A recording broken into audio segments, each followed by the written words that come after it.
আর কোনো কথা শুনতে চাই না। যা বললাম সেটা কর, না হলে বুঝবো তোরা আমাকে কখনো ভালোবাসিসনি। আবির কথাটা বলে বাহিরে চলে যায়। ওরা তিনজন নীরবে কাঁদতে থাকে। আবির বাইক চালাতে থাকে। রাত হয়েছে, বৃষ্টি শুরু হয়েছে হঠাৎ করে। আবির বাইক চালিয়ে প্রজিত সাহেবের বাড়ির পূজার ব্যালকনির সোজা এসে দাঁড়ালো। রীতিকে কল দেয় সে। রীতি আপু, পূজা কোথায়? ওকে একটু দেখতে চাই আমি। রীতি দৌড়িয়ে পূজার ঘরের সামনে এসে দাঁড়ায়। তন্ময় বসে আছে দরজার পাশে। রীতিকে দেখে তন্ময় বলে, কি ব্যাপার, তুই এখানে কেন? তোর না এইদিকে আসা নিষেধ? পূজা সারাদিন ধরে একা। আবিরকে আমরা মারতে পারবো, কিন্তু পূজাকে শুধু শুধু কষ্ট দিয়ে কি হবে বল? পূজাকে আমাদের সবটা দিয়ে বোঝানো দরকার। পূজা আমার কথা শোনে অনেক। ভাবলাম আমি একলা বোঝালে হয়তো সে মানতে পারে। হ্যাঁ, এটা ঠিক। আচ্ছা, তুই জানতি না আগে থেকে আবিরের সাথে পূজার সাথে কথা হয় সে ব্যাপারে? কিভাবে জানাবো? পূজা জানে এসব রিলেশন বাড়িতে এলাও না। হয়তো সেই জন্য কাউকে কিছু বুঝতে দেয়নি। তবে সবাই যেহেতু পূজাকে বুঝিয়েছে, সে মানতে নারাজ। আমি একবার চেষ্টা করে দেখলে কেমন হয়? হ্যাঁ, ঠিক আছে, তোর ফোনে রেখে যা। কাছে কেন, চিঠি নেই তো? ফোন নিয়ে যে কি করব আমি? তুই রাখ, আর কাছে কিছু নেই। যা তাহলে ভিতরে। তন্ময় কথাটা বলে দরজা খুলে দেয়। রীতি দ্রুত ভেতরে চলে আসে। তন্ময় দরজা আটকে দিল। রীতি এসে পূজাকে ডাকে। পূজা বালিশে মাথা রেখে কাঁদছিল এতক্ষণ। রীতির গলা শুনে পূজা লাফিয়ে উঠল। রীতিকে জড়িয়ে ধরে বলে, দি, ও দি, ওরা আমার আবিরকে মেরে ফেলবে। আমাকে আবিরের কাছে নিয়ে চলো। তোরা গাধার বাচ্চা, প্রেম করতে বলছিল কে? ভোরে বের হওয়ার সময় চারপাশ দেখবি না? আর আবিরকে বা কেন বাড়ির সামনে ডাকছিলি? এখন দেখ কেমন লাগে। রীতিদি, বকো না তো। এমনি তো জানানোর দরকার ছিল। একবার আবিরের কাছে যেতে পারলে সব ঠিক হয়ে যাবে। শহরমুখো হব না। আমাকে নিয়ে চলো। তোমার ফোনটা দাও, আমি আবিরকে কল করি। ওর সাথে কথা বলতে হবে। ফোন তন্ময় নিয়ে রাখছে, তবে আমার সাথে আয়। রীতি পূজার হাত ধরে ওর ব্যালকনিতে টেনে আনে। পর্দা সরিয়ে দিতেই দেখে আবির দূরে রাস্তার ওপর বাইকে হেলান দিয়ে বুকে হাত বেঁধে দাঁড়িয়ে আছে। আবির এদিকেই তাকিয়েছিল। আবির দেখে পূজার কপালে ব্যান্ডেজ, রক্তের ছাপ লেগে আছে, চোখে মুখ শুকনো। আবির পূজাকে দেখেই সোজা হয়ে দাঁড়ায়। পূজা আবিরকে দেখে কেঁদে দিল। পূজা ইশারায় বলতে থাকে, আবির, আমাকে এখান থেকে নিয়ে চলো প্লিজ। নিয়ে যাব। দুর্গা পূজার শেষের দিন তোমাকে নিয়ে চলে যাব অনেক দূরে। তুমি চিন্তা করো না, সব ঠিক হয়ে যাবে। আমি আছি তো তোমার সাথে। আবির, আমি মরে যাব তোমাকে ছাড়া। আমাকে নিয়ে চলো। ওরা তোমাকে মেরে ফেলবে। তুমি চলে যাও এখান থেকে। ওরা তোমাকে দেখবেই। আচ্ছা, দেখা হবে খুব তাড়াতাড়ি। চিন্তা করো না, আমি ঠিক আছি। প্রার্থনা করে আমাকে চাইবে। তুমিও চিন্তা। রীতি, ওই রীতি, বের হ তুই। তাকে বোঝাতে হবে না। কিরে, কথা বলিস না কেন? তন্ময় চিৎকার করে ডেকে ওঠে। রীতি তাড়াতাড়ি আবিরকে সেখান থেকে চলে যেতে বলে। পূজা কেঁদেই চলেছে। তন্ময় আর দেরি করে না, সে রুমের ভিতরে চলে আসে। দুজনকে ব্যালকনিতে দাঁড়িয়ে থাকতে দেখলো। তন্ময় দ্রুত হেঁটে সেখানে আসে। একটা বাইক সেখান থেকে চলে যেতে দেখে ও। তন্ময় পূজার চুল ধরে বলে, কে ছিল ওটা? আবির না? আর রীতি, তুই আবিরের খবর পূজাকে দিতে এসেছিলি? তোদেরকে তো পরে দেখে নেব আমি। তন্ময় কথাটা বলে রুম থেকে দৌড়ে চলে আসে। বাড়ি চিৎকার করে লোকজন এক জায়গাতে করে সেও বেরিয়ে পড়ে বাহিরে। আবিরের বাইক যে সোজা চলে গেছে, ওই সোজা গাড়ি নিয়ে যায়, কিন্তু আবিরকে খুঁজে পাওয়া যায় না। তন্ময় এখন ক্ষুধার্ত সিংহের মতো হয়ে গেছে যেন। সে আবিরকে পেলে কুকুরের মতোই মারবে। পূজার জন্য তন্ময় কাউকেই ছাড়ে না। তন্ময় বাড়ির ভেতরে এসে জোরে জোরে চিৎকার করতে থাকে। রীতির গালে কয়েকটা চর বসিয়ে দিয়ে পূজাকে শুনিয়ে বলতে থাকে, আবির আসছিল বাড়ির সামনে, তাই না? শুনে রাখ, আবির এবার পালিয়ে বেঁচে গেছে, পরের বার সে বাঁচবে না। আমি ওকে মেরে ফেলবো। ভালোই ভালোই বলছি, আবিরকে ভুলে যা। তন্ময়, আপাতত সবকিছু তো গোপন রাখ। অন্য বাড়িতে আমার সব রিলেটিভদের থাকতে দিয়েছি দুর্গাপুজোর জন্য। এই সমস্যার জন্য কাউকে এই বাড়িতে ডাকিনি। সবাই একটু পর এসে যাবে এখানে। কোনো কিছু যেন বাড়িতে না শোনা যায়। আজকে দুর্গাপুজো। বিশ্বব্যাপী হিন্দু ধর্মের সবচাইতে বড় উৎসব দুর্গাপুজো। ঢাকা শহরের সবচাইতে বড় মন্দিরটি প্রজিত সাহেবের নিজের তৈরি করা। নিজের জায়গাতে বিশাল বড় পরিসরে তিনি প্রতি বছর দুর্গাপুজোর আয়োজন করে থাকে। ইন্ডিয়া থেকেও অনেকে প্রজিত সাহেবের মন্দিরে পুজো দেখতে আসে। এত ভিড়, সারাদিন রাত মাইকে গান, হই হুল্লোড় লেগেই থাকে। ওনার বাড়ি ভর্তি লোকের যেন শেষই থাকে না। তবে এবারে দুর্গাপূজাটা বিশালভাবে আয়োজিত হলেও প্রজিত সাহেবের মনে আনন্দ নেই। তারপরও সবাইকে কিছু বুঝতে না দিয়ে পুজোর কাজে ব্যস্ত হয়ে পড়ে সকাল থেকে। সীতারানী পুজোর ঘরে আসলো। পূজাকে বিছানায় মাথা নিচু করে বসে থাকতে দেখে উনি পূজার সামনে এসে বসলো। পূজা মাথা তুলে তার মায়ের দিকে তাকায়।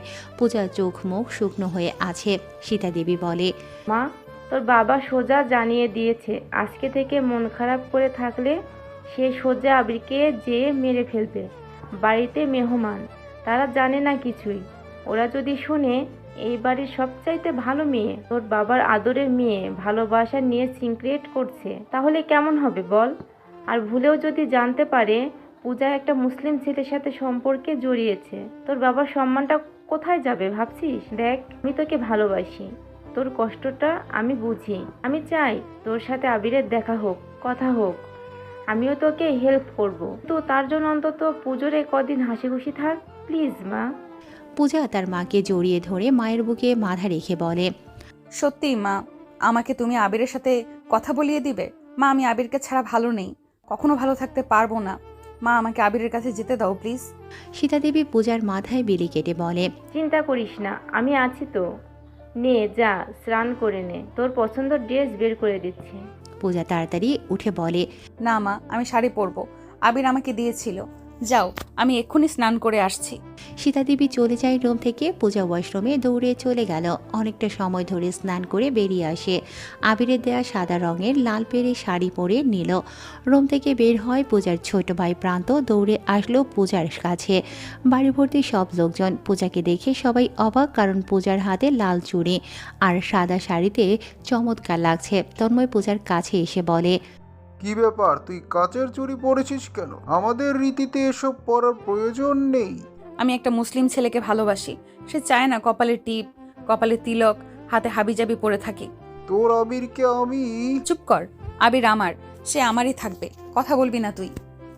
পূজা সেখান থেকে চলে যায়। ওর সাথে কয়েকটা মেয়ে, কাজিন, রীতি আর প্রান্ত থাকে। সবাই পূজা মণ্ডপের দিকে যেতে থাকে। পূজার আজকে অনেক খুশি খুশি লাগছে। মনে মনে আবিরকে কল্পনা করছে সে। ইস, যদি আবির এখন থাকতো। ভিড়ের ভেতরে প্রিয় মানুষের হাত ধরে হাঁটার মজাটাই আলাদা। কবে যে আসবে এমন সুযোগ। প্রজিত সাহেবের বাড়ির দুর্গাপুজো বেশ জাঁকজমকভাবে পালিত হচ্ছে। আজ তার শেষ দিন, অর্থাৎ আজ দশমী। রাত হলেই দুর্গাপুজো শেষ।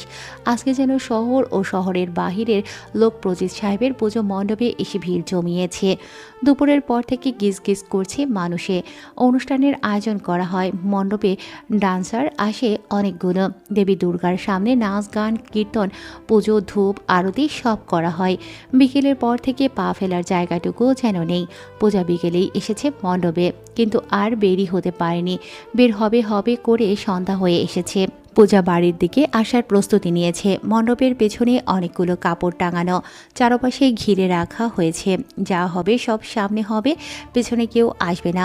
পূজা সেই রাস্তাটা একটু ফাঁকা পেয়ে বাড়ির দিকে পা বাড়ায়। সাথে রীতিও আসে।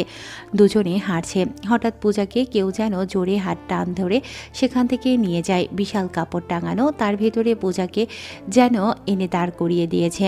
পূজার চোখের উপরে হাত রাখা। পূজা কিছু বলতে যাচ্ছিল, তার আগেই পূজার চোখের উপর থেকে হাত সরিয়ে নেয় সেই কেউ একজন। পূজা হা করে তাকিয়ে থাকে, কারণ পূজার সামনে যে দাঁড়িয়ে আছে সে হলো আবির। আবিরকে দেখেই পূজা চমকে ওঠে। ধপ করে আবিরকে জড়িয়ে ধরে। পূজা কাঁদতে কাঁদতে বলে, আবির, তুমি এসেছো? এত দেরি করলে কেন আসতে? জানো না আমার তোমাকে ছাড়া থাকতে কষ্ট হয়? আমি তোমাকে না পেলে মরেই যাব। ভেবেছিলাম তোমার সাথে দেখা হবে না। আমি তোমাকে ছাড়া ভালো নেই। আবির কিছু বলল না। সে পূজার কাছ থেকে একটু সরে আসলো।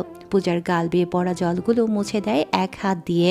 তারপর পাঞ্জাবির পকেট থেকে কিছু একটা বের করে, যা আবির মুষ্টিবদ্ধ করে রেখেছে।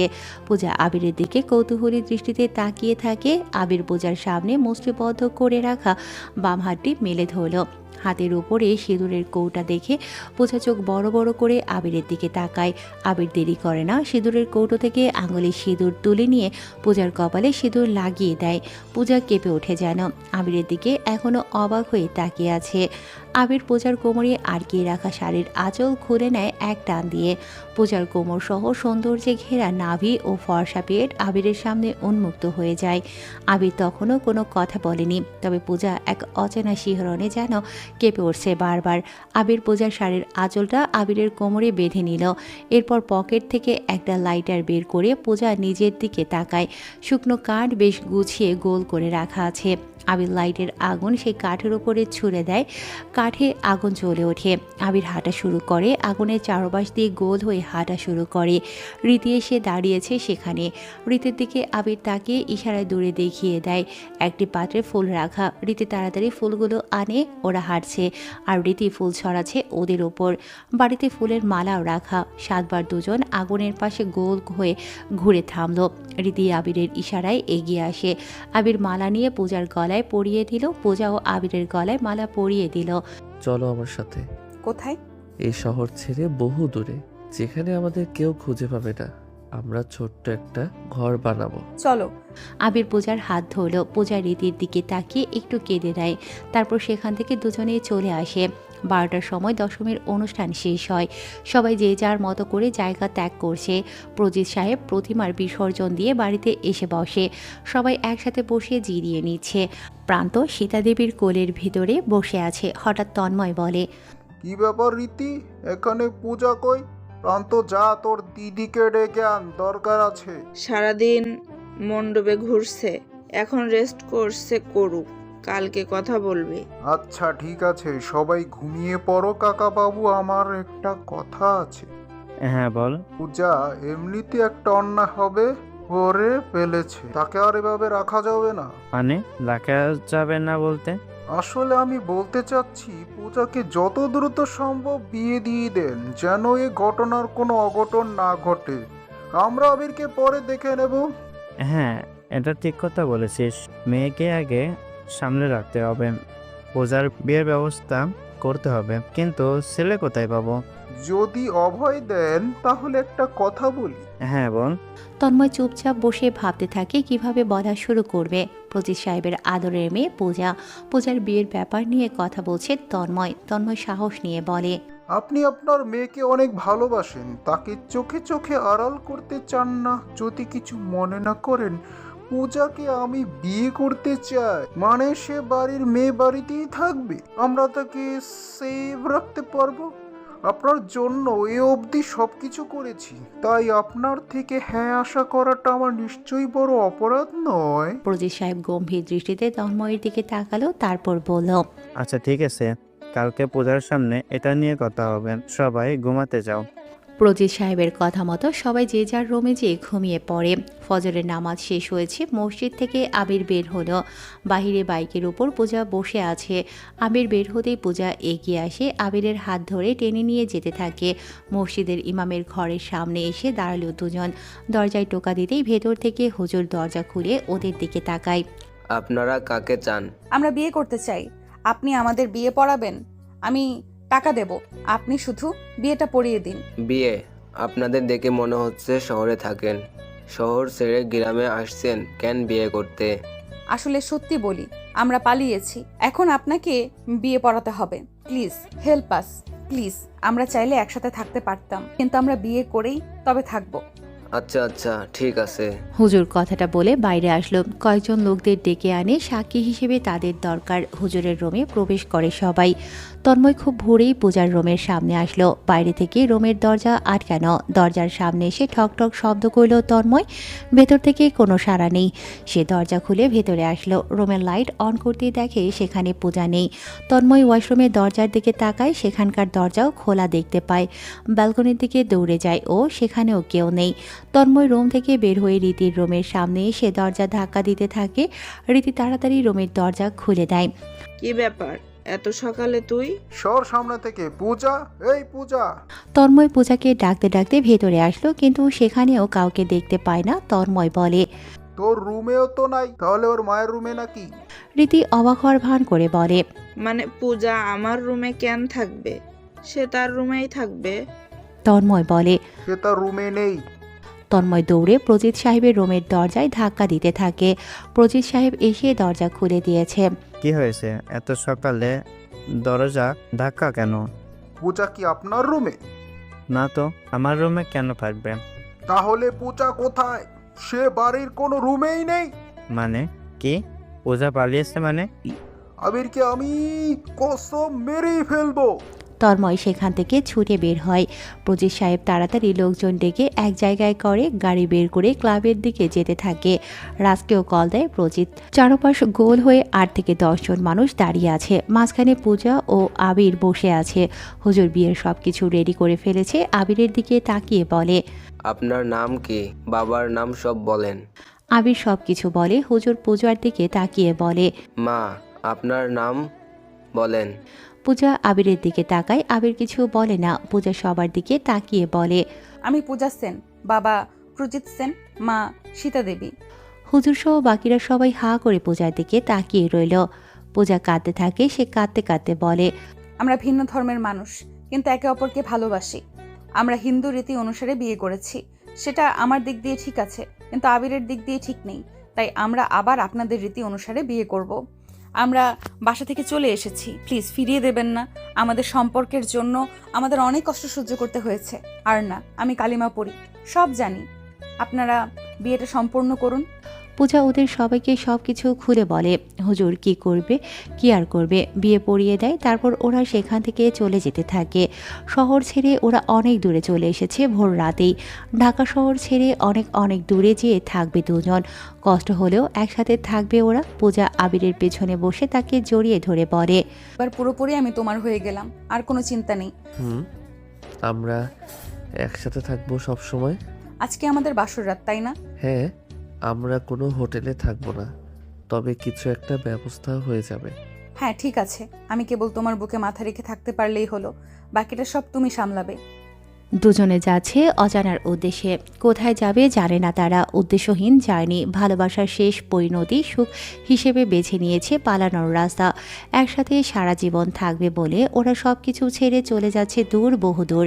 তন্ময়রা ক্লাবের ভেতরে আসলো, কেউ নেই ক্লাবে। চারপাশ খুঁজেও কাউকে পেল না। প্রজিত সাহেবের কাছে এসে রাজ আর তন্ময় বলে। কেউ নেই ক্লাবে, সব কটা পালিয়েছে। প্রজিত সাহেব একটা ছেলের দিকে তাকালো। ছেলেটা প্রজিত সাহেবের ইশারা বুঝতে পেরে গাড়ির দিকে থেকে পেট্রোল বের করে আনে। ক্লাবের চারপাশে পেট্রোল ছড়িয়ে দিয়ে বাহিরে চলে আসলো। দূরে দাঁড়িয়ে ক্লাবের দিকে আগুন ছুড়ে দিয়ে দেখতে থাকে দাউ দাউ করে আগুন জ্বলতে থাকে ক্লাবে। প্রজিত সাহেব পুলিশদের ফোন করে। লোকাল থানার ওসি অনিক চৌধুরী আসে সেখানে। আবিরের ক্লাবকে জ্বলতে দেখে ঘাবড়ে যায়। অনিক আসতেই তন্ময় বলে। এই অফিসার, আমাদের বাড়ির মেয়ে পূজাকে নিয়ে আবির পালিয়েছে। আবির আর পূজাকে আমার জ্যান্ত চাই। খুঁজে বের করে আনলে দ্রুত খুঁজে আনেন। শহরে শহরে বাইরে সব জায়গাতে পুলিশ ফোর্স পাঠান। আমরাও বের হব। পূজাকে আমার ফেরত চাই, জলদি করুন। অনিক আর কি করবে, ঢাকা সিটির সব পুলিশদের জানিয়ে দেয়। আবির আর পূজার ছবিও সব জায়গাতে পাঠিয়ে দেয়। পুরো শহর ঘণ্টাখানেকের ভেতরে যেন থমথমে হয়ে গেছে। নিউজ চ্যানেলেও আবির আর পূজার পালানোর খবরটা ছড়িয়ে পড়েছে। পুলিশ আর প্রজিত সাহেবের লোকেরা মিলে 5 ঘন্টার ভেতরে পুরো শহরে সব অলিগলি খুঁজে ফেলেছে, কিন্তু শহরের কোথাও পূজা নেই। প্রজিত সাহেব সমস্ত হোটেল বন্ধ করে দিল। শহর যেন কাঁপছে। শহরের চারপাশে চেকপোস্ট বসিয়ে দিয়েছে।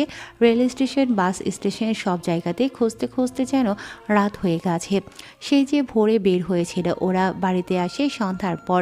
সীতা দেবী কাঁদতে কাঁদতে যেন চোখ দিয়ে জল বের করাটাই ভুলে গিয়েছে। প্রজিত সাহেব আসতেই সীতা দেবী দৌড়ে আসে ওনার সামনে। কাঁদতে কাঁদতে বলে। পূজা কোথায়? তাকে খুঁজে পেয়েছো? আমার মেয়ে কোথায়? আনোনি তাকে? পূজা পূজাকে এখনও খুঁজে পাইনি বৌদি, আপনি চিন্তা করবেন না, পূজাকে আমরা খুঁজে বের করবই। সব দিক দিয়ে পুলিশ ছড়িয়ে গেছে, আমাদের লোকও রয়েছে। আমার পূজা কোথায় আছে, কিভাবে আছে, কে জানে? হে ঠাকুর, আমার পূজাকে ভালো রেখো। পূজা কোথায় যাবে? খুঁজে তো বের করবই। সবাই সোফাতে বসলো। কেউ সারাদিন কিচ্ছু খায়নি। পূজার পালানোর ব্যাপারটা কেবল রীতিই জানে, কিন্তু বাড়ির মানুষেরা সকালে জেনেছে। রীতি মনে মনে ভাবতে থাকে ওরা হয়তো অহনে বহু দূরে চলে গেছে। যেখানে যাক দুজন যেন ভালো থাকে, ওদেরকে যেন কেউ খুঁজে না পায়। রাত 10টা বেজে গেছে। পূজা আর আবির একটা ছোট্ট পাহাড়ের উপরে আসলো। চারপাশে কোনো বসতি নেই, কেবল ঘন জঙ্গল ও বড় বড় গাছ আছে। ওরা দুজন পায়ে হেঁটে একে অপরের হাত ধরে আরেকটু উঁচুতে উঠল। এখানে নারকেল পাতার ছাউনি দিয়ে ভাঙাচোরা একটা ছোট্ট বাড়ি দেখতে পায়। জায়গাটা হালকা ফাঁকা। দুজনে সেটার ভেতরে প্রবেশ করে ময়লা আবর্জনাতে ভর্তি। দুজনে কোনো রকমে পরিষ্কার করতে শুরু করে দেয়। আজকে আমরা এখানে থাকবো? হ্যাঁ, এখানেই থাকবো। বাইকের তেল প্রায় ফুরিয়ে এসেছে, আর যেতে পারবো না। আচ্ছা দেখো বাহিরে কোনো ফুল গাছ আছে কিনা। ফুল গাছ দিয়ে কি করবা? আরে না, আজ না আমাদের বাসর রাত, এটা বাসর ঘর বানাতে হবে না? এই অবস্থায়ও তোমার মনে বাসরের ফিলিংস আসছে? কত এক্সাইটেড! সবাই রুমের ভেতরে ফুলসজ্জা করে, আমরা খোলা আকাশের নিচে ভাঙা বাড়িতে বুনো ফুল দিয়ে সজ্জা করব। জোনাকি পোকারা নিমে আলো দেবে। দেখো না কত জোনাকি পোকারা এসেছে আমাদের বিয়েতে। আবির বাহিরে আগুন জ্বালালো। শুকনো পাতা ম্যানেজ করে বিছানা বানিয়ে নিয়েছে, সেখানে এসেই শুয়ে পড়ে ও। পূজাও আবিরের বুকের উপর মাথা রাখে। জোনাকি পোকারা ওদের গায়ের উপর এসে বসা শুরু করলো। পূজা আবিরের শার্টের দুটো বোতাম খুলে নিল, এরপর বুকে ঠোঁট দিয়ে একটা চুমু খায়। আবির পূজাকে শক্ত করে জড়িয়ে ধরে। পূজা ফিসফিস গলায় বলে, এটাই তো চেয়েছিলাম, সারা জীবন তোমার বুকে মাথা রেখে ঘুমাবো। পূজাকে টেনে নেয় আবির তার কাছে। দুজনে একে অপরকে চুমুতে ভরিয়ে দিতে থাকে। রাজ, প্রজিত সাহেব আর তন্ময়, বাড়ির সব লোক এবং পুলিশের অফিসাররা, মন্ত্রীরা প্রজিত সাহেবের বাড়িতে বসে আছে। পুরো পরিবেশটা এখন ভীষণ রকম থমথমে হয়ে আছে। সারা শহরের এমন কোনো চিপা জায়গা বাদ যায়নি আবির আর পূজাকে খুঁজতে। কেউ কোনো চিহ্ন অবধি পায়নি। প্রজিত সাহেব রেগে বলে, আমার মেয়েকে খুঁজতে প্রশাসন কিন্তু হেল্প করছে না স্যার। প্রজিত, এত ভাবছো কেন? চেষ্টা তো করছি। কোথায় আর যাবে? দেশের বাইরে যেতে পারবে না। দেশে থাকলে খুঁজে তো পাবোই। কবে পাবো আর? 24 ঘন্টা পার হয়ে গেছেন, আমার মেয়ে উধাও। এত সাহস আবিরের কে দিয়েছে? আমার মেয়েকে তুলে নিয়ে গেছে। আবিরকে তো আমি মেরে ফেলবো। একটু ঠান্ডা হও তুমি, আমরা দেখছি। পুলিশ এখনো খুঁজে যাচ্ছে। পুলিশের দিয়ে হবে না তন্ময়, আমার লোকদের এবার সামনে আন। দেশের পুরো জায়গাতে আমি আগুন লাগিয়ে দেব। যে কোনো বিনিময়ে পূজা আর আবিরকে চাই আমার। স্যার, একটু উত্তেজনা কমান। আমি বলি কি করতে হবে শুনেন। আবির সবচাইতে ভালোবাসে পূজাকে, এটা ডাউট নেই। হ্যাঁ তো? পূজা আসার আগে ওর আপনজন কে ছিল? অর্ক, কাব্য আর নীরা। এখন আমাদের কাজ হলো এদেরকে খুঁজে বের করা। এদেরকে মারলে আবির আসবে। কারেক্ট, কিন্তু এরা কোথায়? এরা তো উধাও। এরা উধাও, তবে নীরার পরিবারে ওর সৎমা আর ওর বাবা আছে। নীরার খবর বের করলে বাকি দুজনেরটা পাওয়া যাবে। তুমি তন্ময় আর আমার লোকেরা ওদের খুঁজে বের করো। আমি পুলিশেরা আবির পূজাকে খুঁজছি। চলো সবাই। প্রজিত সাহেবের কথা মতো সবাই বের হয়ে যায়। রীতি সবার আড়ালে আসে। অর্ককে কল দেয়, কিন্তু অর্কের নাম্বার বন্ধ পায় সে। রীতি জানে অর্করা কোথায় আছে।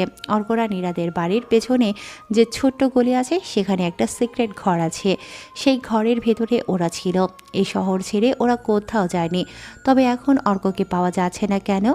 আবির চোখ মেলে তাকালো, পূজা নেই পাশে। আবির আশেপাশে তাকায়, পূজাকে কোথাও দেখতে পাচ্ছে না। আবির পূজা বলে ডাক দেয়, কিন্তু কোনো সারা শব্দ নেই ওর। আবির দৌড়ে ঘর থেকে বাইরে এলো। পূজাকে দেখতে পাচ্ছে না। রাতে তো পূজা আবিরের বুকে মাথা রেখেই শুয়েছিল। তাহলে পূজা এখন কোথায়? আবির দৌড়ে বাড়ির পেছনে আসে। দূরে ধোঁয়াশা দেখা যাচ্ছে। সাদা কুয়াশার আবরণ পাহাড়টাকে আঁকড়ে ধরেছে। পূজা পাহাড়ের একদম কিনারে দাঁড়িয়ে দু হাত মেলে দিয়ে ধোঁয়াশার দৃশ্য দেখছে।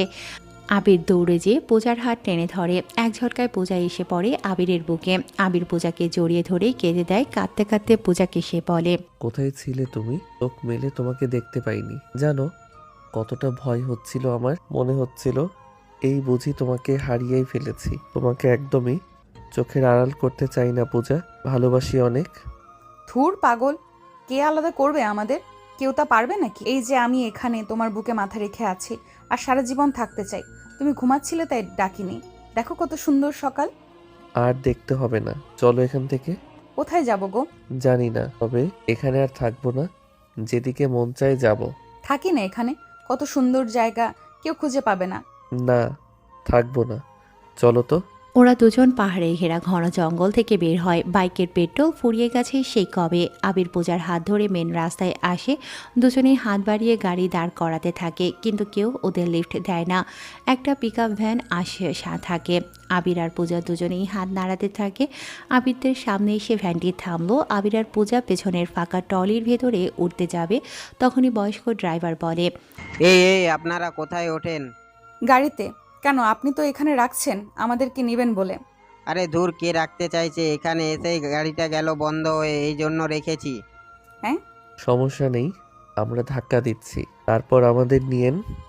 আবিরের কথা মতো ড্রাইভার রাজি হয়। গাড়ি স্টার্টও হয়। ওরা দুজন পেছনের খালি ট্রলির ভেতরে উঠে বসে, একে অপরকে জড়িয়ে ধরে বসে থাকে। রাজ আর তন্ময় নীরাদের বাড়িতে এসেছে। নীরার সৎমা নীরার বাবাকে গালিগালাজ করছে নীরার ব্যাপার নিয়ে। নীরার বাবা বলে, নীরাকে গালি দিচ্ছ কেন?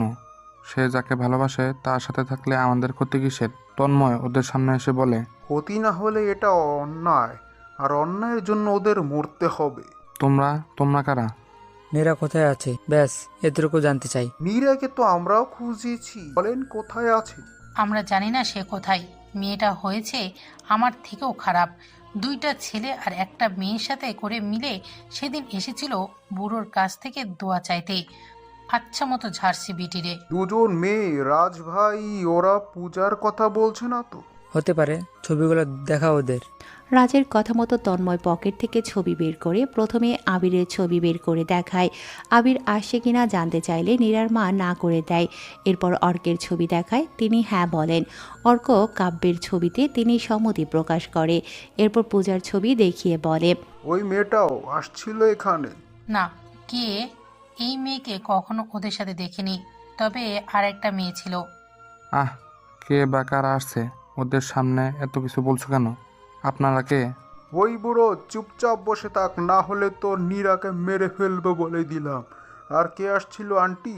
ছিল একটা মেয়ে, ওদের থেকে একটু বয়সে বেশি, তবে অর্কের সাথে ছিল। আন্টির কথা শুনে রাজ তন্ময়ের থেকে ছবিগুলো নেয়। সেখান থেকে রীতির ছবি নীরার মায়ের দিকে বাড়িয়ে দেয়। নীরার মা বলল, হ্যাঁ, এটাই সেই মেয়ে। কিন্তু কি হয়েছে? তোমরা ওদের খুঁজছো কেন? নীরা কোথায়? ডাইনিটা নেই, ভালো হয়েছে। রাজ আর তন্ময় বের হয়ে আসে। তন্ময় রেগে হাত পা নাড়াতে থাকে। রাজ বলে, অর্করা কোথায় আছে তা তো তোমার বাড়ির মানুষেরা জানে।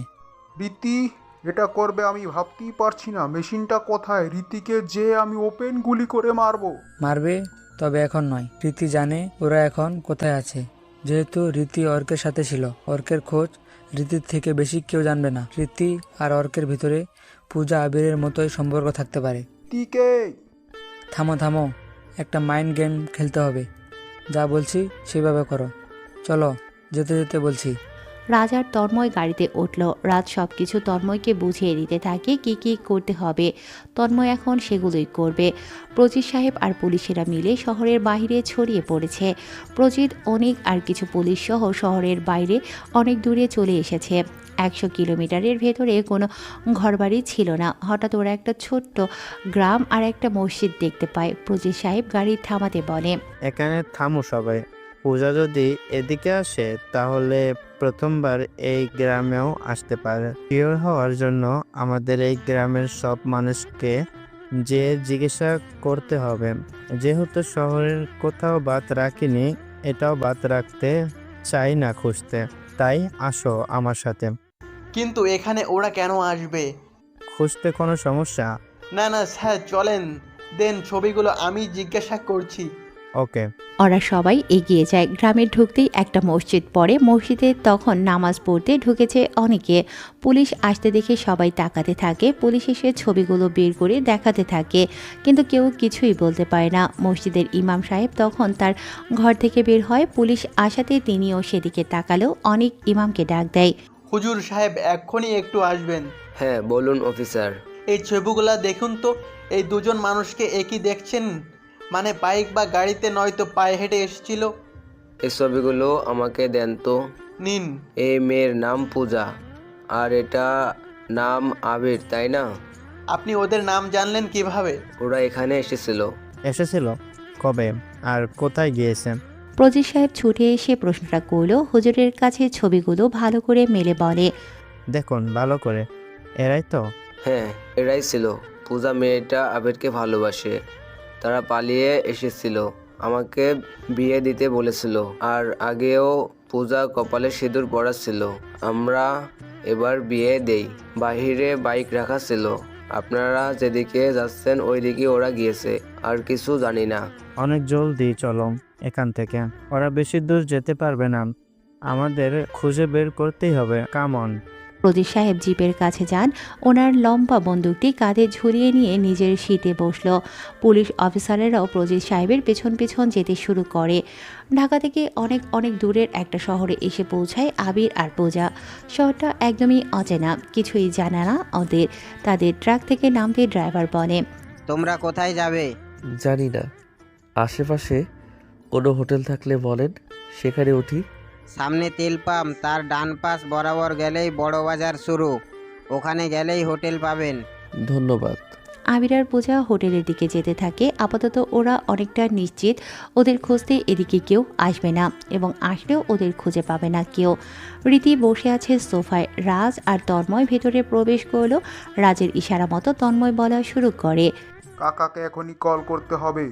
অর্কদের খুঁজে পেয়েছি, খবরটা যেন কেউ না জানে। আগে শালা ওই অর্ককে মারবো, আমাকে গালি দিয়েছিল তাই না? জানে না তন্ময় কি জিনিস। আসলেই এবার অর্ককে মারলে আমাদের আর কোনো চাপ নেই, সকালেই ওদেরকে মারবো। ইয়েস, শালারা পালিয়ে কোথায় যাবে? অর্ককে খুঁজে পেয়েছিস? কোথায় ওরা? আছে আছে, পূজাকে এবার খুঁজে পাবো দেখিস। যা তোরা, কোনো চিন্তা নেই। আচ্ছা। রীতি ওদের থেকে চলে আসে। আড়ালে এসে অর্কের নাম্বারে কল দেওয়া শুরু করে, কিন্তু কল ঢুকছে না। তবে কালকেও তো কল যাচ্ছিল ওর নাম্বারে, এখন হঠাৎ কেন কল যাচ্ছে না? রীতি ভেবেই পাচ্ছে না কিছু। কোনো সমস্যা হয়নি তো? অর্ক কেন ফোন অফ করবে? আমাকে যেতেই হবে অর্কদের ওখানে। আমি তো জানি অর্করা কোথায়, সাবধান করে আসতে হবে। আমাকে অর্কের কাছে যেতেই হবে, কিন্তু কিভাবে? আর এবার আমি ফিরবো না, অর্ককে নিয়ে আমিও চলে যাব। আমাদের সম্পর্ক কেউ মেনে নেবে না। রীতি এগুলো ভাবতে থাকে। তন্ময় আর রাজ দূরে দাঁড়িয়ে হাসলো। কাজ হয়ে গেছে। রীতি এবার পুরোপুরি ফেসে গেছে ওদের জালে। রীতি এবার যাবে অর্কের কাছে, আর ওরা যাবে সেখানে, সবগুলোকে খুঁজে পাবে। সন্ধ্যার একটু আগে রীতি বাড়ি থেকে বের হলো। তন্ময়রা ওর পিছু নিয়েছে। বাড়িতে তন্ময়দের দেখতে পায়নি রীতি, তাই এই সময়টাই বেছে নিয়েছে অর্কদের কাছে যাওয়ার জন্য। অর্কদের উদ্দেশ্যেও রীতি বের হয়। একটা রিক্সা নিয়ে সে নীরাদের গলিতে আসলো। পেছনে রিক্সায় করে তন্ময় আর রাজু আসে। কয়েক মিনিট পর রীতি চিকন গলির ভেতরে আসলো। আশেপাশে তাকায়, সব কিছু একদম ফাঁকা। রীতির কাছে বড় একটা ব্যাগ, একেবারেই আজকে চলে যাবে ওরা। রীতি একটু হেঁটে এগিয়ে যায়। একটা ছোট্ট বাড়ির দরজায় টোকা দিল। ভেতর থেকে মেয়ে গলায় নীরা বলে উঠল, কে? নীরা, আমি রীতি। দরজা খোল জলদি, সময় নাই। আচ্ছা। নীরা দরজা খুলে দেয়। রীতির সাথে সাথে ভেতরে প্রবেশ করে হাঁপাতে থাকে। অর্ক তাড়াতাড়ি রীতির কাছে এসে দাঁড়ায়। রীতি অর্ককে জড়িয়ে ধরে কেঁদে ফেলে। অর্ক প্রশ্ন করে, কি হয়েছে? কাঁদছো কেন তুমি? তোমার ফোন বন্ধ কেন? আমি কতবার কল করছি জানো তুমি? এটার জন্য এখন আসলে কেউ যদি দেখতে পেত? কি? ওরা কোথা থেকে আসবে? ওরা এখানে আসবে না। আসবে আসবে, ওরা নীরাদের বাড়িতে গিয়েছিল। কোনোভাবে জেনে গিয়েছে তোরা সেখানে আছো। সকালে আসবে তোমাদের মারতে। প্লিজ চলো এখান থেকে এখনই। প্রীতি সত্যি বলছে কাব্য, চল এখান থেকে। কিন্তু দাঁড়া, আমরা একসাথে যাব না। তুই আর নীরা আগে যা, এদিকে মন চায় চলে যা। নতুন নাম্বারটা আছে, সেটা অন করে যোগাযোগ করবি। এটা দিয়েই তো আবির ভাইয়ের সাথে কথা হয়েছিল। যা কাব্য, নীরাকে নিয়ে যা। কিন্তু তোকে ছেড়ে এভাবে আলাদা? কিছু হবে না, আবির ভাইয়ের কাছে যাব, আবার একসাথে হব, চিন্তা নেই। যা ভাই প্লিজ। আর যদি না ফিরি 2 দিনের ভিতরে তাহলে ভাই রে। কাব্য এসে জড়িয়ে ধরে অর্ককে। দুজনে আলাদা হয়। নীরাকে নিয়ে বের হয় কাব্য। বেশ কিছু সময় পর রীতিকে নিয়েও বের হয় অর্ক। চারপাশ একদম নীরব হয়ে আছে। দুজন দুজনের হাত ধরে গলি চিপা দিয়ে যেতে থাকে। প্রজিত সাহেব জঙ্গলের পাশ দিয়ে গাড়ি চালাচ্ছে। সন্ধ্যা পেরিয়ে গেছে। হঠাৎ একটা অটো এসে প্রজিত সাহেবের জিপের সাথে ক্রস করে। প্রজিত সাহেব রেগে গাড়ি থেকে নামলো। অটো ড্রাইভার ভয়ে স্যার স্যার বলে কেঁদে দেয়। প্রজিত কিছু বলতে যাচ্ছিল, তার আগেই অনেক বলে, এই ছবিগুলো দেখে বল, এদেরকে দেখেছিস?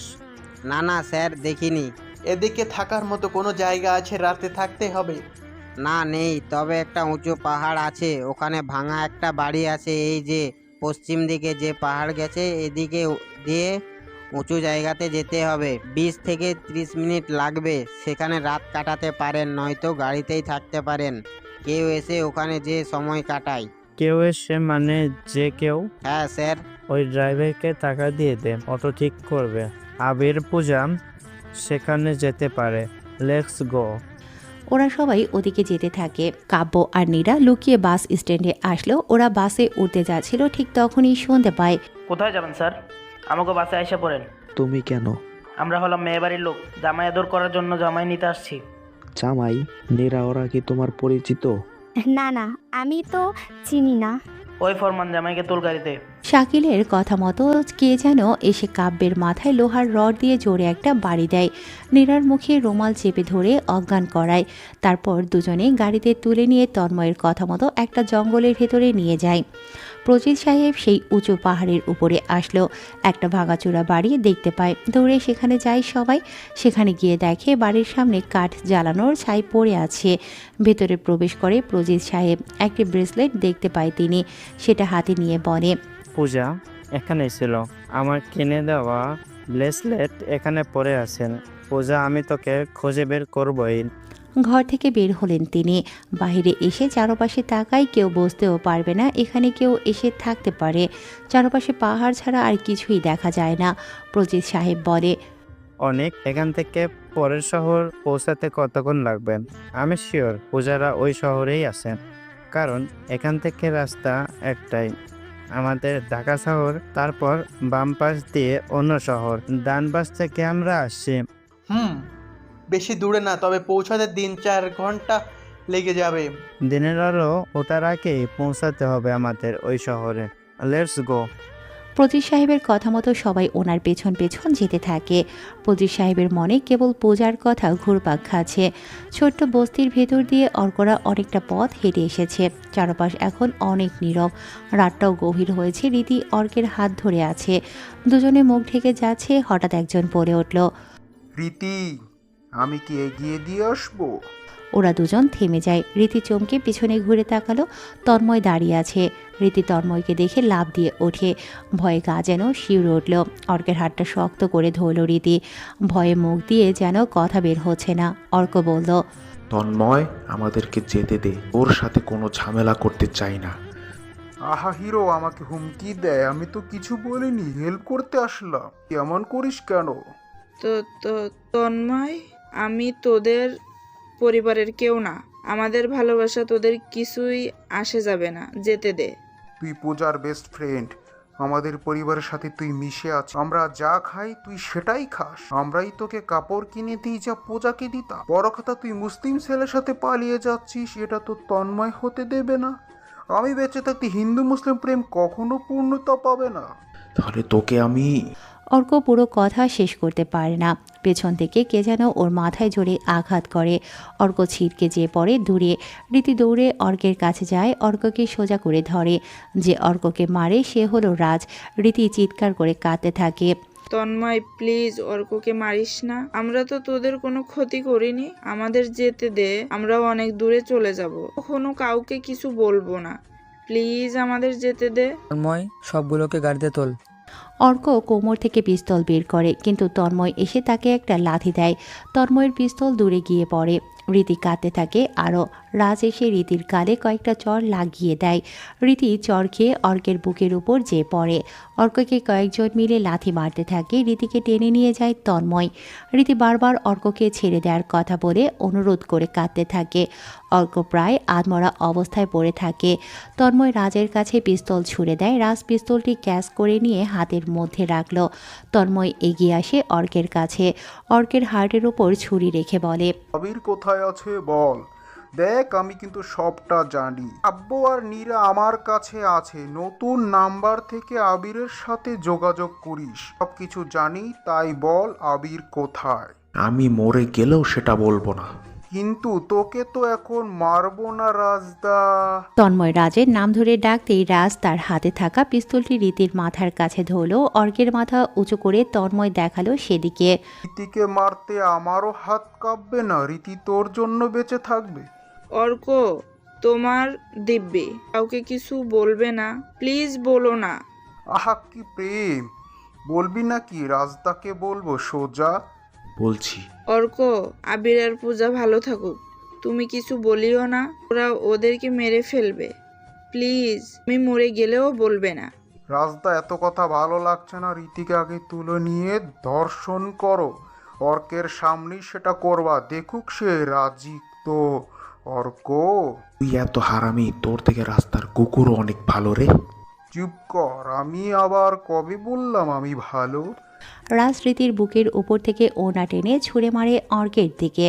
রাজ রীতির কাছে যেতে প্রস্তুত হয়। রাজ রীতির গালে একটা চড় বসিয়ে দিল, রীতি পড়ে যায় নিচে। রাজ নিজের গা থেকে শার্ট খোলার জন্য প্রস্তুত হয়। অর্ক তখনই বলে, রাঙামাটি হোটেল নিরিবিলিতে আছে ওরা, 117 নাম্বার রুমে। তন্ময় ইশারা করল। কয়েকটা ছেলে তন্ময়ের হাত আর পা চেপে টেনে ধরল মাটির সাথে মিশিয়ে। রীতির দিকে মুখ করে চেপে রাখলো ওরা। তন্ময় অর্কের দিকে তাকিয়ে আছে, কিন্তু রাজ থেমে নেই। রীতি নিজেকে বাঁচানোর জন্য ওঠার চেষ্টা করে, কিন্তু রাজ আরও একটা চড় লাগিয়ে দেয় রীতির বাম গালে। চড় খেয়ে রীতির ঠোঁট ফেটে রক্ত বের হওয়া শুরু করেছে। রাজ রীতির ড্রেস টেনে ছিঁড়ে দেয়। বুকের প্রায় সব অংশই রাজের নজরে পড়ে। তন্ময় একটা সিগারেট জ্বালালো। অর্ক চিৎকার করে বলছে, রাজ তোর পায়ে পড়ি, রীতিকে যেতে দে প্লিজ, ওকে ছেড়ে দে, তোর দোহায় লাগে, আল্লাহর দোহায় ছেড়ে দে, দেখে কিছু করিস না প্লিজ রাজ। তন্ময় রাজকে থামতে বল, তুই ঠিকানা দিলাম তোকে, এবার আমাকে মেরে ফেল, কিন্তু রীতিকে যেতে দে। অর্ককে কিছু করিস না তন্ময়, ওকে প্লিজ মারিস না। রাজ নিজের গা থেকে সবটুকু খুলে ফেলে, তারপর রীতির উপর ঝাঁপিয়ে পড়ে ও। অর্ক চোখ বন্ধ করে নেয়। তন্ময় অর্কের মুখের দিকে তাকিয়ে সিগারেট টানছে, আর ও দিকে রাজ তার কাজ শেষ করছে। ক্লান্ত শরীর নিয়ে উঠে দাঁড়ায়, ড্রেসগুলো পরে তন্ময়ের কাছে আসে। তন্ময় বলে, এত সময় লাগে? কি করব, হয়ে গেছে আর কি। তার বাচ্চা, তোদেরকে মেরে ফেলবো আমি, সত্যি বলছি, তোদেরকে মেরেই ফেলবো। রীতি উঠে দাঁড়াও, রীতি। তন্ময় উঠে দাঁড়ায়, রীতির দিকে তাকালো। ওড়না দিয়ে রীতি নিজেকে পেঁচিয়ে নিল। তন্ময় রীতির কাছে যায়, রীতির সামনে বসে বলে, এই অবধি পূজা করেছে, তার সবকিছু তুই জানতি, আমাকে বলিসনি? বাড়িতে মিথ্যে বলেছিস, তুই তো জানিস আমি কতটা খারাপ। অর্ককে ছেড়ে দে তন্ময়, ওকে মারিস না, যা করার আমার সাথে করছিস, দোহাই লাগে, ছেড়ে দে। ড্রামা ভালো লাগছে না তন্ময়, চলো। রাজের কথা শুনে তন্ময় উঠে দাঁড়ায়, অর্ককে সোজা করে ধরে বসালো। তন্ময় তার কোমর থেকে পিস্তল বের করে, কোনো কথা ছাড়াই রীতির দিকে পিস্তল তাক করে টাস টাস করে দুটো গুলি করে। রীতির বুকে যেয়ে গুলি লাগে, রীতি সেখানেই মারা যায়। অর্ক দৌড়ে আসে রীতির কাছে, রীতিকে জড়িয়ে ধরে কেঁদে দেয়।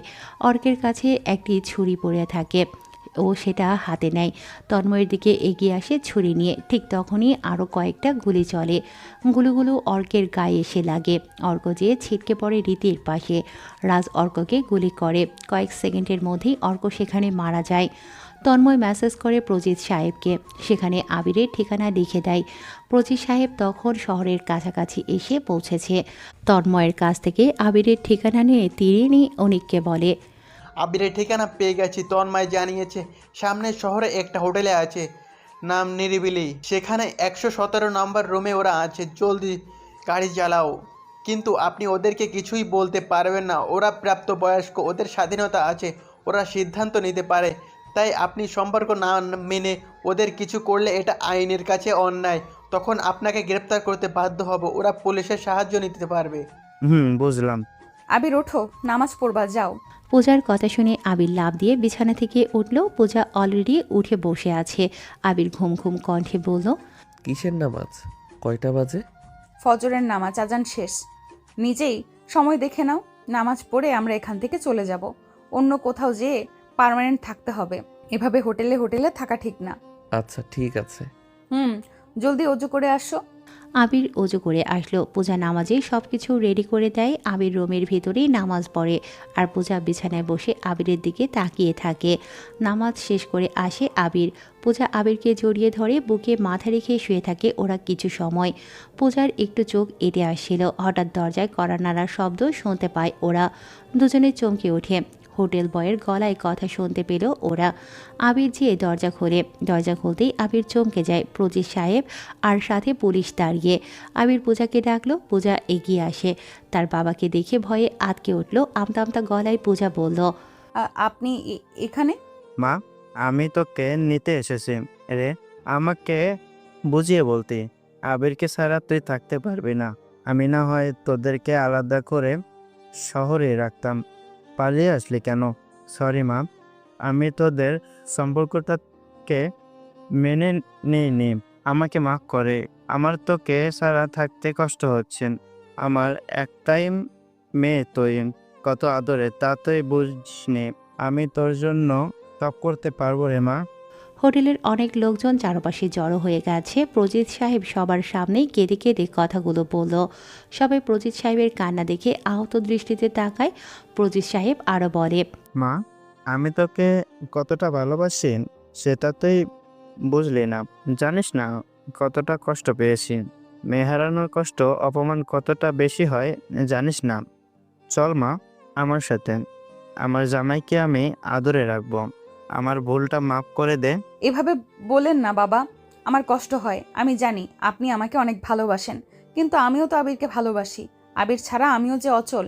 সে আমার স্বামী, আমার এখন সব কিছুই সে। আমি তাকে ছাড়া যাব না। আমি কি তাকে রেখে যাব নাকি? একটা মাত্র জামাই আমার, আমি কি অনাদর রাখবো? চলো বাবা, আমার অনেক সবগুলো না হয় মাফ করে দাও। দেখুন স্যার, আমরা বিয়ে করেছি, আমরা নিজের ইচ্ছায় একসাথে হয়েছি, আমাদের প্রয়োজন নেই এসবের। আমরা শহর ছেড়ে অনেক দূরে চলে এসেছি। যেহেতু আপনি খুঁজে বের করেছেন, জেনেই গিয়েছেন সব, তাই আর পালাবো না। আমরা অন্য কোথাও যেয়ে থাকবো, একসাথে থাকবো, আর ফিরবো না। আমাদেরকে আমাদের মতো করে থাকতে দিন। একজন মহিলা বলল, ওই ছেলে তোমার শ্বশুর সব মেনে নিয়েছে, তোমাদের কাছে ভুলও স্বীকার করেছে, তোমাদেরকে একসাথে রাখবেও বলেছে। আর কি চাই তোমাদের?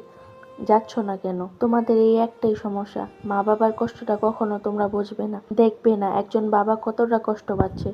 একটা মেয়েকে কতটা ভালো না বাসলে সবার সামনে মেয়ের কাছে হাত জোর করতে পারে। তোমরা ভালোবাসায় অন্ধ, পরিবারের কথাটা ভাবোই না। আমি কি এখন তোমাদের পায়ে পড়বো? আচ্ছা ঠিক আছে, সব যখন হয়েছে তখন এটাও বাদ থাকবে কেন? তোমাদের পায়ে পড়ি, আমার ভুলটা মাফ করে দাও। আমি সব মেনে নিয়েছি। চলো আমার সাথে, আমাদের সাথে থাকবে। বাবা এসব কি? এভাবে বলেন না, আমরা যাব। আপনাকে আর ছোট হতে হবে না। আমি আবিরের সাথে কথা বলে নিচ্ছি। তোমরা সবাই বাইরে অপেক্ষা করো। ঠিক আছে মা, আমার কষ্টটা বোঝার জন্য তোকে অনেক ধন্যবাদ। তোরা কথা বলে নে, আমি অপেক্ষা করছি। প্রজিত সাহেব চলে যায় নিচে। আবির হাত ধরে পূজা ঘরের ভেতরে আসলো। আবিরকে জড়িয়ে ধরে বলে, আবির, আমার বাবার ভয়েই এতদূর চলে এসেছি। আমি নিজেই ভাবিনি বাবা এভাবে খুঁজে পাবে আর এভাবেই মেনে নেবে। আমার বাবার চোখের কখনো জল দেখিনি আমি। বাবার চোখে জল দেখে আমার কষ্ট হচ্ছে, কিন্তু তারপরও তুমি না যেতে চাইলে আমি তোমাকে জোর করব না। তোমার অনুমতি ছাড়া যাবও না। ধুর পাগলি, এসব কি বলো? তোমার বাবা তিনি, তোমার কাছে তিনি অনেক দামি। তোমার কষ্ট হচ্ছে ওনার চোখে পানি দেখে, আমার যে তোমার জন্য কষ্ট হচ্ছে। তুমি যেতে চাইলে আমি জোর করব না গো। যেহেতু তিনি তোমার জন্য কাঁদছে, মেনে নিয়েছে, চলো। কিন্তু কেন জানি না, আমার খুব ভয় করছে পূজা। উনি মেনে নিয়েছে তো? হ্যাঁ, নিয়েছে। চলো, আর কোনো ভয় নেই। এত ভাবতে হবে না, আমি আছি তো, সব ঠিক হয়ে যাবে। ঠিক আছে, অর্কদের ফোন করি, দেখি ওদের সাথে কথা বলে। পরে বলিও, সরাসরি যেয়ে ওদের সাথে দেখা করব। চলো এখন যাই। আবির আর পূজা সবকিছু গুছিয়ে নিচে আসলো। প্রজিত সাহেব ওনাদের দেখে দৌড়ে আসে। পূজাকে এসে জড়িয়ে ধরে কেঁদে নেয়। আবিরকেও জড়িয়ে নেয়। মানুষগুলো প্রজিত সাহেবের কষ্টে কেঁদে ফেলেছে। সেই মহিলাটি এসে বলে, তোমার বাবা কতখানি যে তোমাকে ভালোবাসে তা বুঝলে না। সেই থেকে তোমার গল্প করলো, এমন বাবাকে ছেড়ে আসতে নেই। যাও, তোমরা সুখী থাকবে। অফিসার, অনেক ধন্যবাদ তোমাকে আমার মেয়েকে খুঁজতে সাহায্য করার জন্য। তুমি এখন যেতে পারো। আমি আমার মেয়ে জামাইকে নিয়ে চলে যেতে পারবো। আর দেখলেই তো, সব ঠিকঠাক হয়ে গেছে। আর কারো কোনো হেল্প আমার চাই না। চলো তোমরা।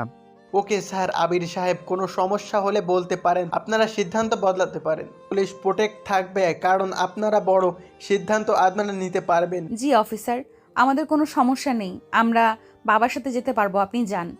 ঠিক আছে, গুড লাক। অনিকেরা চলে যায়। প্রজিত সাহেব ওদেরকে নিয়ে ঢাকাতে ফিরতে থাকে। তন্ময় আর রাজ বসে আছে জঙ্গলের পাশে। কাব্য আর নীরাকে গাড়ির ভেতরে রেখে দিয়েছে কালকে রাত থেকে। দূর থেকে একটা জিপ গাড়ি আসছে। জিপটা প্রজিত সাহেবের, উনি নিজেই গাড়ি ড্রাইভ করছে।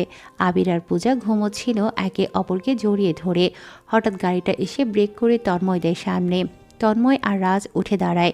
গাড়ি ব্রেক হওয়াতে পূজা আর আবির লাফ দিয়ে ঘুম থেকে উঠল। সামনে তাকিয়ে দেখে রাজ আর তন্ময় দাঁড়িয়ে আছে। আবিরের মনের ভেতরটা কেমন খস করে ওঠে, কিন্তু পরক্ষণে প্রজিত সাহেব জোরে জোরে বলে, তন্ময়, একদমই শান্ত হয়ে যা। আমি আমার মেয়েকে মেনে নিয়েছি। আমি কোনো প্রকার আর ঝামেলা চাই না।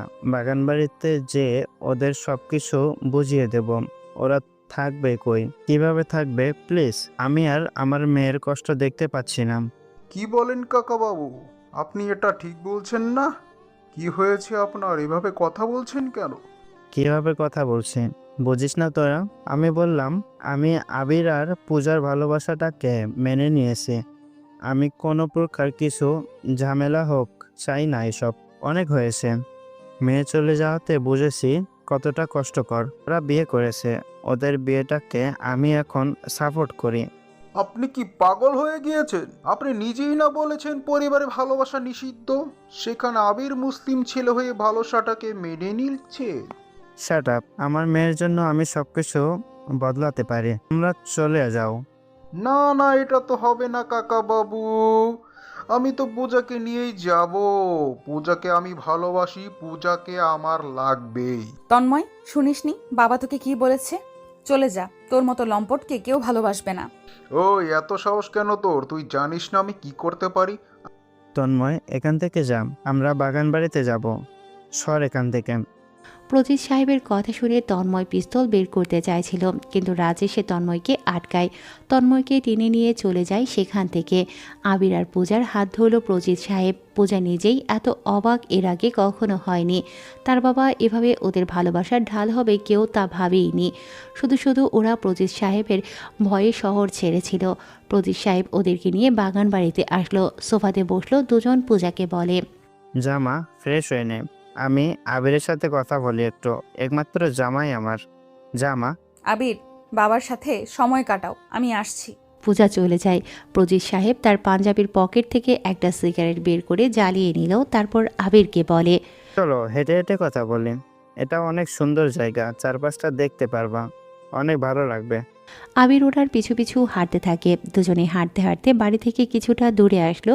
একটা বেশ মাঝারি সাইজের পুকুরের কাছে আসলো। পুকুরের চারপাশ বেশ পরিষ্কার করে রাখা। পুকুরের এক পাশে শান বাঁধানো আছে। প্রজিত সাহেব সিঁড়ির উপর যেয়ে বসলো। আবিরও ওনার সামনে বসলো। প্রজিত সাহেব বলে, পূজা যখন ছোট ছিল তখন থেকে ওকে আমরা ছেলেদের থেকে দূরে রেখেছি, কারণ ওর দিদি এই ভালোবাসার জন্য মারা যায়।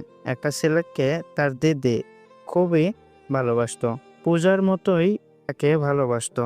কিন্তু ছেলেটা ওকে ঠকায়। সে হাসি খুশি ছিল, সবাই ওর হাসি দেখে খুশি হতো। কিন্তু সেদিন ওর লাশ ওরই রুম থেকে বের করি। মেয়েটার হাসি মুখটা বারবার ভেসে উঠছিল। তখন পূজা অনেক ছোট। পূজা ভালো করেই জানে সবকিছু, তারপরেও এমন করেছে। আসলে প্রেম ভালোবাসা হলো মনের ব্যাপার। মনটাকে একমাত্র দার্শনিক লোকেরা ছাড়া কন্ট্রোল করতে পারে না। মনের ভিতরে থাকে প্রেম, যে পাথে যা কেবল মনের দাবিতেই চলে। আদরের মেয়েটা একই কাজ করলো, কাউকে সে ভালোবাসলো। আমি বাড়িতে বলেছিলাম ভালোবাসা কখনো এলাও না। সে বুঝলো ঠিক আছে, কিন্তু দেখে শুনে একটা মুসলিম ছেলেকে ভালোবেসেছে। ব্যাপারটা কোনো হিন্দু পরিবারের কেউ সহজে মেনে নেবে? তুমি বলো। তোমার বোন যদি কোনো হিন্দু ছেলেকে ভালোবাসে, তুমি কি তখনই মেনে নেবে, নাকি তাকে বোঝাবে? আসলে তোমার আর পূজার কি দোষ দেব বলো? মন কখন কার প্রতি আকৃষ্ট হয় সেটা কেবল মনই জানে, হোক সে মুসলিম হোক সে নাপিত জাত কিংবা ব্রাহ্মণ, ভালোবাসা হয়ে যাবে। আটকানোর সাধ্যই কারণেই। আমাকে তুমি হয়তো চেনো, আমি আন্ডারওয়ার্ল্ডকে এক তুড়িতে নাচাতে পারি। যে কয়টা আন্ডারওয়ার্ল্ড গ্যাং আছে তার লিস্টে প্রজিতের নাম আছে, কিন্তু তারপরেও আমি দুর্বল।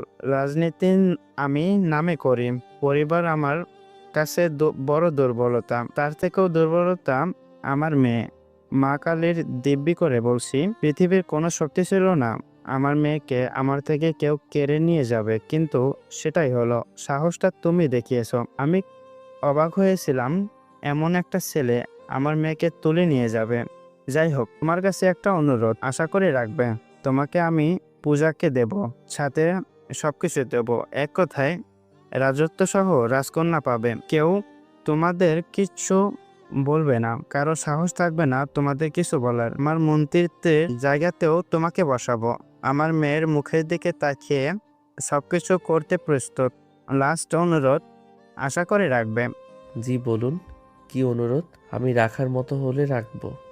তুমি যেহেতু আমার মেয়েকে ভালোবাসো, আমার মেয়েও তোমাকে ভালোবাসে। দুজন দুজনকে ছাড়া থাকতে পারবে না, কিন্তু আমার সমাজ, আমার ধর্ম আছে। আমি আমার মেয়ে, সমাজ, ধর্ম ছাড়া থাকতে পারবো না। এজন্য তোমাকে মুসলিম ধর্ম ছেড়ে হিন্দু ধর্ম গ্রহণ করতে হবে। দেখো, আমি জানি তুমি এটা করবা, সবকিছু পাবা, যাকে সহ রাজত্ব, সবকিছু। আবির বসা থেকে উঠে দাঁড়ালো, হাসতে থাকে সে। প্রজিত সাহেব আবিরের হাসি দেখে অবাক হয়। আবির হাসতে হাসতে বলে, আপনার কাছে যেমন ধর্ম দামি, আমার কাছেও একই রকম। আমি পূজার জন্য ধর্ম চেঞ্জ করতে পারবো না, আর আমার জন্য পূজাকেও ধর্ম পাল্টাতে হবে এটাও বলছি না। আমি মুসলিম, পূজা এতেই খুশি। সেই হিন্দু, আমি এতেই খুশি। আমাদের তো কোনো সমস্যা নেই, আমরা তো দিব্যি এক হয়ে থাকতে পারছি। তাহলে আপনাদের কেন সমস্যা হবে? সে তার মতো থাকুক, আমি আমার মতো। পূজা আমার নামাজ পড়া দেখবে, আমি না হয় পূজার পূজা দেখব। আমাদের তো সমস্যা নেই। আমি মুসলিম, আমি মুসলিম হয়ে থাকবো। আপনি থাকেন আপনার রাজত্ব নিয়ে, আমি আমার পূজাকে নিয়ে চলে যাচ্ছি। পূজা আমার সাথে থাকতে চাই, এটাই বড় শক্তি। আপনি কি চান সেটা আমার দেখার বিষয় না। আরে শোনো শোনো, বসো। অনেক ছিল আমার সাথে, চেনো তো, পুলিশ ছেলেটা। তাকে রেখে আলাদা এসেছি, কারণ তো আসেই। কি কারণ? খুব সহজ একটি কারণ। বাস না থাকলে বাসি তো হবে না, তাই না? মানে কি? মানে কিছু না, সামনে তাকাও, পুকুরটা দেখছো না? আবির প্রজিত সাহেবের কথা মতো সামনে তাকায়, পুকুরটা দেখতে থাকে। প্রজিত সাহেব মুস্কি হাসলো। আবির কথার কিছুই বুঝতে পারছে না। প্রজিত সাহেব বলে, পুকুরে বিদেশি যে ক্যাটফিশ আছে না, ওটা চাষ করা হয়। প্রায় 50 মণ মাছ হবে। ওদের খাদ্য হিসাবে জানোয়ার মানে শুয়োর কিনে এনে জ্যান্ত ফেলে দেয় এখানে। মাছগুলো লাফাতে লাফাতে চলে আসে, দেখতে অনেক সুন্দর লাগে। এগুলো কেন বলছেন আমাকে? তুমি তো মাস্টার নও, তুমি এসব কথার প্যাচ বুঝবে না। যাই হোক, অল্প তোমার কি হয়? কি হয় মানে? আমার ভাই হয়, আমার কাছের মানুষ। ও। প্রজিত সাহেব জোরে একটা শীষ বাজায় ঠোঁটে আঙুল দিয়ে। সাথে সাথেই পুকুরের উপর দুটো পাটাতন দড়ির সাহায্যে উপরে উঠে আসলো। সেই পাটাতনে দুটো লাশ বেঁধে রাখা। লাশের গায়ে কাচের কভার পরানো আছে। একটা মেয়ের লাশ আর একটা ছেলের। আবির হা করে তাকিয়ে থাকে, কারণ ছেলেটা হলো অর্ক আর মেয়েটা হলো রীতি। আবির চিৎকার করে অর্ক বলে ডাক দেয়। অর্ক? অর্ক ওখানে কেন? কুত্তার বাচ্চা, আমি তোকে মেরে ফেলবো। অর্ক ভাই আমার। প্রজিত, তোকে আমি। এক মিনিট, এত জোরে কেউ চিৎকার দেয়? পেছনে তাকালো আবির। রাজ আর তন্ময় আসে। রাজ পূজার হাত ধরে টেনে আনছে। তন্ময়ের পেছনে কাব্য আর নীরা। নীরার পেট থেকে রক্ত বের হচ্ছে। কাব্যের বুকে গুলির দাগ। কাব্য আর নীরাকে শুইয়ে দেয় মাটিতে। পূজা রীতিকে দেখেই চিৎকার করে বলে, রীতিদি, বাবা, রীতিদি ওখানে কেন? রীতিদি, অর্ক, বাবা, তুমি কি করছো? তুমি না বলেছিলে সব কিছু মেনে নিয়েছো? তাহলে কেন এমন করলা? আবির, তুমি পালিয়ে যাও, এক্ষুনি যাও। আবির দৌড়ে কাব্যের কাছে আসে। কাব্যকে জড়িয়ে ধরে জোরে কেঁদে দেয়। কাব্য জোরে একটা শ্বাস নিয়ে লাফ দিয়ে ওঠে। আবিরকে দেখে কাব্য বলে, ভাই তুমি ঠিক আছো? ওরা অর্ককে মেরে ফেলেছে, নীরাকেও মেরে ফেলেছে। তুমি এখান থেকে চলে যাও। ভাই, তোমাকে আমরা বাঁচাতে পারলাম না, মাফ করে দিও। কাব্য আর কথা বলতে পারে না, শেষ নিঃশ্বাস ত্যাগ করে। আবির উঠে দাঁড়ায়, ঠিক সাথে সাথেই ওর ডান পাশের কপাল বরাবর রডের বাড়ি এসে লাগে। আবির দূরে ছিটকে যেয়ে পড়ল। পূজা এক ঝটকায় রাজের থেকে নিজেকে ছাড়িয়ে আবিরের কাছে দৌড়ে যায়। আবিরের মাথা ধরে উঠানোর চেষ্টা করে আর কাঁদতে কাঁদতে বলে, আবির ওঠো, এখান থেকে পালিয়ে যাও, ওরা তোমাকে মেরে ফেলবে। ওঠো আবির, প্লিজ এখান থেকে যাও, অমানুষগুলো তোমাকে মেরে ফেলবে। তন্ময়, পূজাকে সরিয়ে আন। তন্ময় যে পূজাকে টানতে টানতে প্রজিত সাহেবের কাছে আনলো। প্রজিত সাহেব পূজার হাত কষে ধরে। প্রজিত সাহেব বলে, পুলিশ বলেছিল তারা ওদেরকে হেল্প করবে। সারা পুলিশ আমাকে বোকা পেয়েছে নাকি? হোটেলে যে নাটক করতে হয়েছে তোদেরকে মেনে নেওয়ার, না হলে তোদেরকে তো এখানে আনতে পারতাম না। এখানে এনে তন্ময় যা যা করেছে তা আমার কথা মতোই। বাবা, আবিরকে যেতে দাও, আমি কথা দিচ্ছি আমি সব কিছু শুনবো, সব কিছু মেনে নিব। আবিরকে যেতে দাও, ওকে মেরো না বাবা। তন্ময়, আবিরকে মারিস না, তোর কাছে নিজেকে বিলিয়ে দেব, তারপরেও আবিরকে মারিস না। পূজার কথা কে শোনে? তন্ময় এগিয়ে যায় আবিরের কাছে। সবাই এগিয়ে আসে আবিরের কাছে। আবিরকে সবাই পা দিয়ে ইচ্ছে মতো লাথি মারতে থাকে। আবিরের মুখ দিয়ে রক্ত বের হওয়া শুরু করেছে। পূজার দিকে হাত বাড়িয়ে থাকে আবির।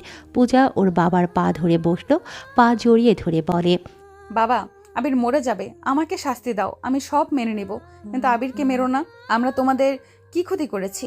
ভালোবেসেছি তো, কেন এমন করলে আমাদের সাথে? সব কিছু ছেড়েই তো চলে গিয়েছিলাম, প্লিজ আর মেরো না আবিরকে। পূজা দৌড়ে যায়, সবাইকে সরিয়ে দিয়ে আবিরকে জড়িয়ে ধরে। আবিরকে সে নিজের শরীর দিয়ে ঢেকে নিল। আবিরকে জড়িয়ে রেখে কাঁদতে কাঁদতে বলে, আর মারিস না আবিরকে, সে বাঁচবে না, আমি মরে যাব আবিরের কিছু হলে, তোরা ওকে যেতে দে। পূজা একটি ছুরি দেখতে পায়। হামাগুড়ি দিয়ে ছুরির কাছে গেল ও।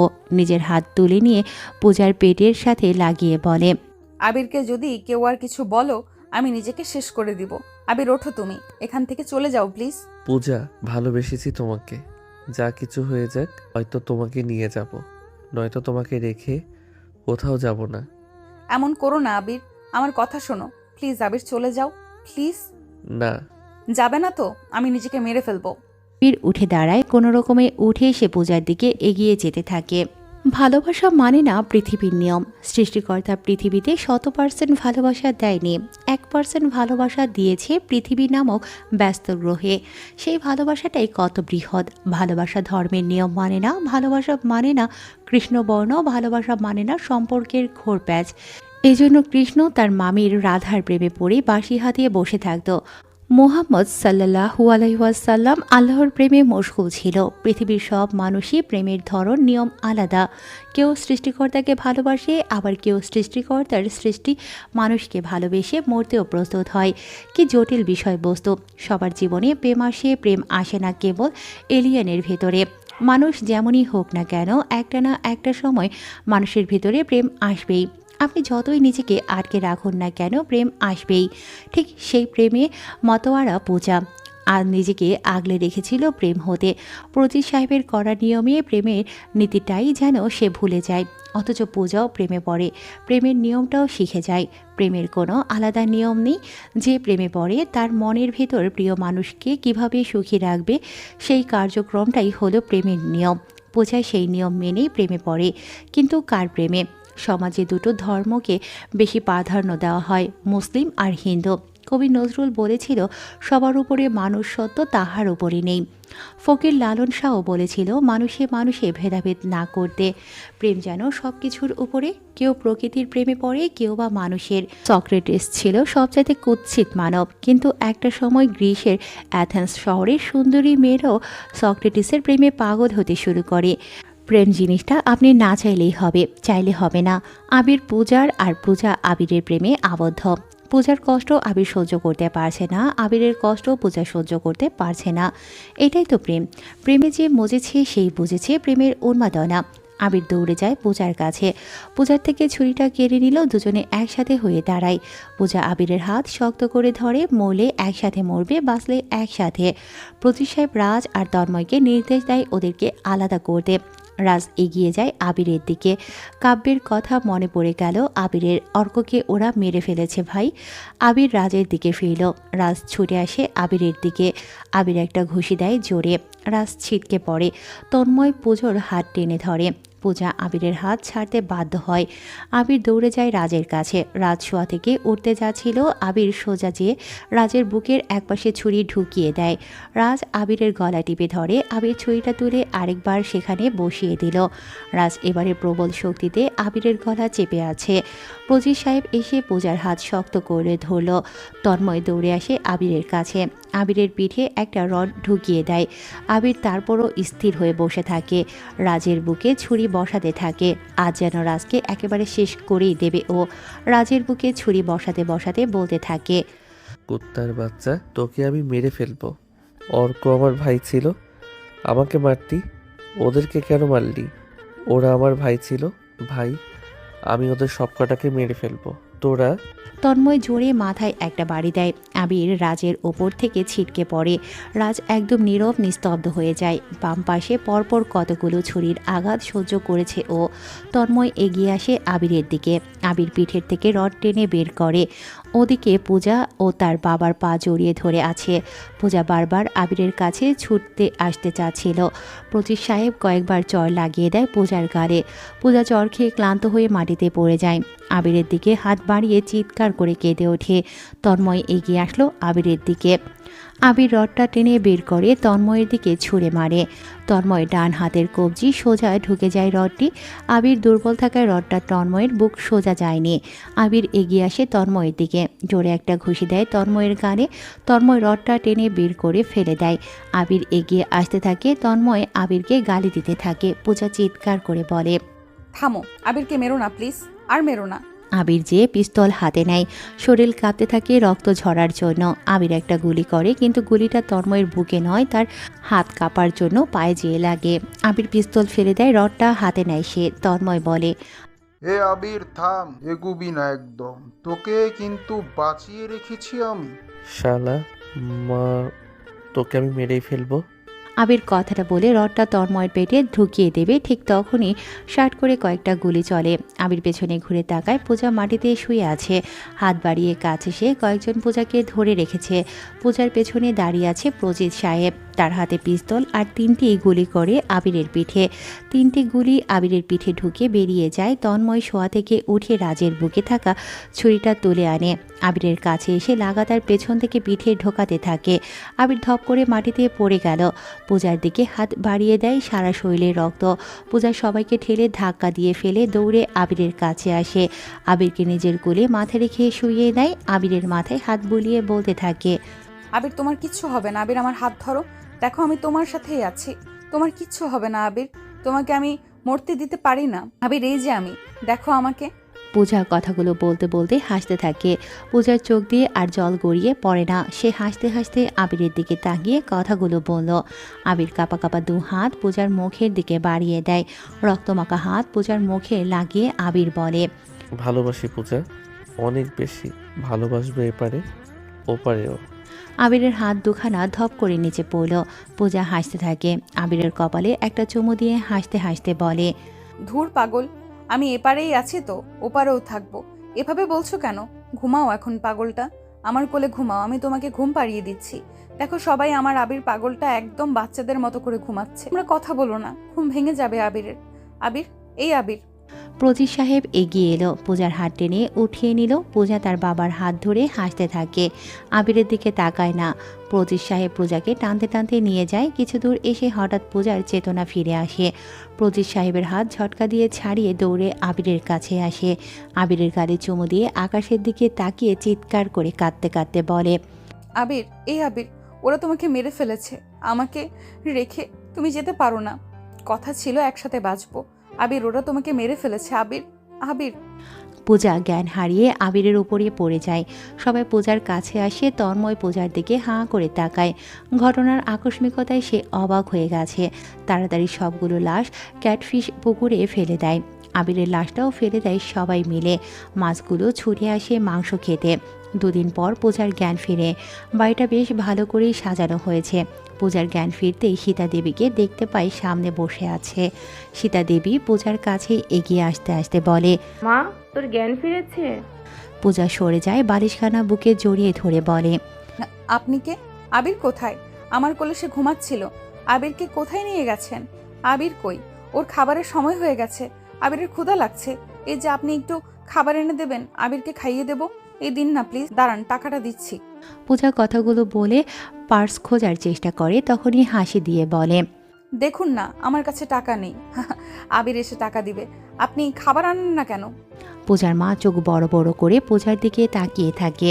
পূজা চারপাশে তাকিয়ে থাকে। ডক্টরকে পূজার মা ডাক দেয়। ডক্টর এসে একই রকম কথা শুনতে থাকে পূজার দিকে।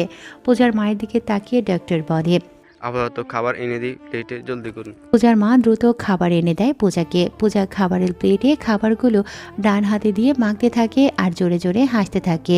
সে ব্যালকনির দিকে তাকায়। আবিরকে দাঁড়িয়ে থাকতে দেখে সে পূজা খাবারের প্লেট নিয়ে আবিরের কাছে যায়। আবিরের কাছে যেয়ে বলে, কোথায় গিয়েছিলে তুমি? তোমাকে কত আদর করে ঘুম পাড়াচ্ছিলাম। নাও, হা করো, খেয়ে নাও, সবটা খাবা। কখন থেকে বলেছিলা ক্ষুধা লাগছে তোমার? পূজা আবিরের গালে খাবার তুলে দেয়। খাবারগুলো আবির চিবাতে থাকে। পূজা হাসতে থাকে। সবাই দেখছে খাবারগুলো নিচে পড়ে যাচ্ছে আর পূজা দেখছে আবির খাচ্ছে। এটাই হয়তো প্রেম। প্রেম জিনিসটাই অদ্ভুত। কেউ পাগল হয়, কেউ পাগল বানায়। সবাই কাছে। হঠাৎ প্রজিত সাহেব আসে সেখানে। তিনি এসেই জোরে বলে ওঠেন, কি হয়েছে? পূজা কথায় তার নাকি জ্ঞান ফিরেছে। পূজার দিকে তাকিয়ে প্রজিত সাহেব পূজাকে বলতে শোনে, আবির, একদম বাচ্চাদের মতো করবা না, সবটা খাবা। তুমি বলেছিলে আমাকে সমুদ্রের পাড়ে ঘুরতে নিয়ে যাবে। পচা লোক ঘুরতে নিয়ে যায়নি, আবার হাসে। একদম ভাটকাবা না, বলে দিলাম। কাছে আসো। প্রজিত সাহেব পূজার কথা শুনে অবাক। যে ভয়টা পাচ্ছিল সেটাই হয়েছে। প্রজিত সাহেব এগিয়ে যায়, পূজাকে ডাক দেয়। পূজা ঘুরতেই প্রজিত সাহেবকে দেখে ভয়ে চিৎকার করে ওঠে। প্লেট ফেলে দিয়ে দৌড়ে আসে বিছানায়, ছুটতে থাকে। সীতা দেবী পূজাকে জড়িয়ে ধরে। পূজা ভয়ে তার মায়ের পেছনে লুকিয়ে বলতে থাকে, ওনাকে এখান থেকে নিয়ে যান, জল্লাদের মতো দেখতে। ওনারা দেখে আবির ভয় পেয়ে চলে গেছে। আবির ওকে ভয় পায়, আমিও ভয় পাচ্ছি। ওনাকে নিয়ে যান, ওই ভয়ঙ্কর লোক। আপনি এখান থেকে যান। আপনি থাকলে আবির আসতে পারছে না।